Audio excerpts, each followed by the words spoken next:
earlier this year I was in Rwanda, and I've met a lot of people in Rwanda. I've heard a lot of the stories of those who are genocide survivors, and this one was just a particularly moving story to me. I heard the story of a young woman who everyone in her family was killed. Her neighbors turned against them, murdered in terrible, graphic, horrific ways, her family. And this young woman was, I think, the only one left standing in her family, and she was filled with anger, with hatred. She was a believer in Jesus Christ, and yet when she had seen her family murdered before her eyes, she was filled with anger and filled with hatred.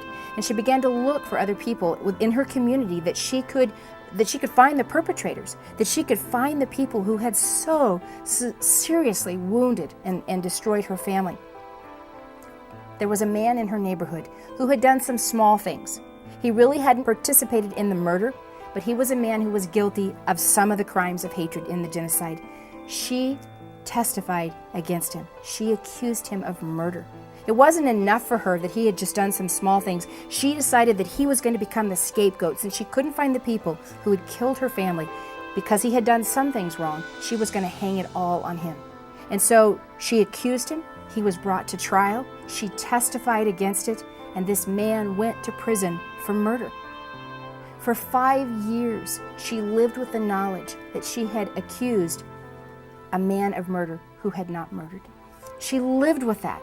And after a while, the guilt of that, she began to say to herself, how can I claim to be a follower of Jesus Christ? Where does my faith touch this situation? I have knowingly accused a man of murder, and he is in prison, and he'll be there for years, if not his life. And after 5 years of living with that, she decided that she would confess what she had done. She went back to the courts and she said, I have wrongly accused this man. I did it intentionally. I did it out of revenge. I did it out of hatred. I did it out of anger for what he had done. Even if it was a small part, I was angry. And the court wouldn't believe her. And so they wouldn't release this man.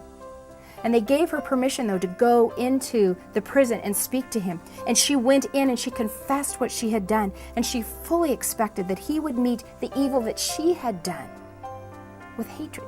That he would hate her, that he would angrily tell her to get out of his sight, that he didn't want to see her, that she was a piece of trash, that he wished she had died, he wished somebody had killed her. That's what she expected him to say. But he said, I forgive you.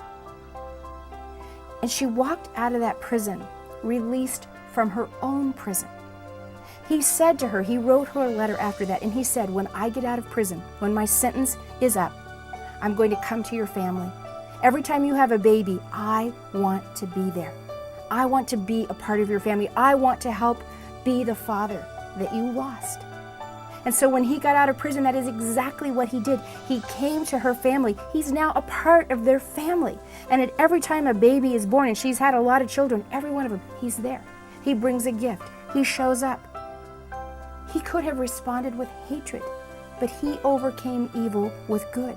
And she overcame evil ultimately with good. These two wounded people, she, a woman so wounded by what had been done to her family, the trauma that she had witnessed, the evil that she had committed against him, this severely wounded woman offered him forgiveness and those who had hurt her family, even though she would never know who they were.